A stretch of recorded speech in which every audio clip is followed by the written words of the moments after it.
আসসালামু আলাইকুম রহমতুল্লাহি বারাকাতু। প্রিয় দর্শক, সেই পোড়া মোটরটা নিয়ে আবারও উপস্থিত হয়ে গেলাম।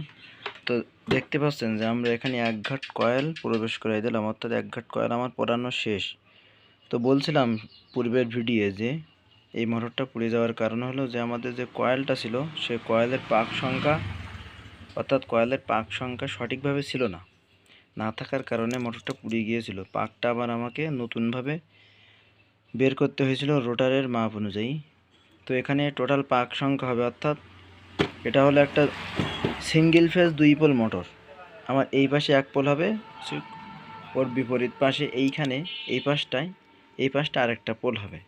তো এক পোলে অর্থাৎ এই সাইডের কয়েল পেঁয়াজ সংখ্যা দিতে হবে আমার 198 পেঁয়াজ, টোটালে পেঁয়াজ হবে সাইডটাতে।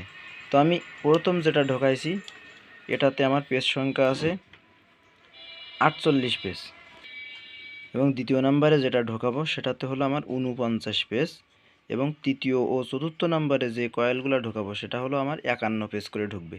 ঠিক অনুরূপভাবে অপর সাইডেও, অর্থাৎ এই পোলের জন্য ঠিক অনুরূপভাবে কয়েল প্রবেশ করাবো, অর্থাৎ অনুরূপভাবে এ পাশে যেটা হবে তার বিপরীত পাশেও একইভাবে সেম কাজ করবে।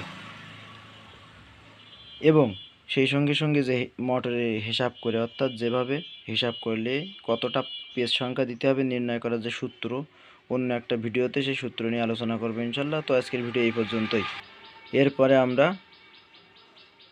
মোটরের কয়েল পোড়ানোর পরে কয়েল কানেকশান নিয়ে আলোচনা করব অন্য একটা ভিডিওতে। তো আজকের ভিডিও এই পর্যন্ত। সবাই ভালো থাকবেন, সুস্থ থাকবেন। আসসালামু আলাইকুম রহমতুল্লাহি ওয়া বারাকাতুহু।